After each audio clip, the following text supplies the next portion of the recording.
Ông bảo cái môn kia là mượt. Uống nước nữa. Cái bên này là mình quay đấy. Đồng đấy.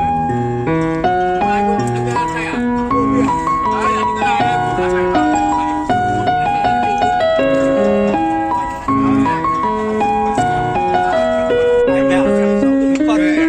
Con quay giỏi nó đi bây giờ nó đi lên nửa cầu Nhưng mà anh ở đây nó chẳng nó chữa. thật à?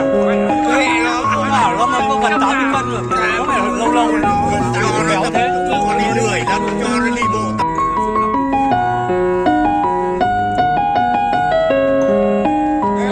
Em mặc quần vào đi.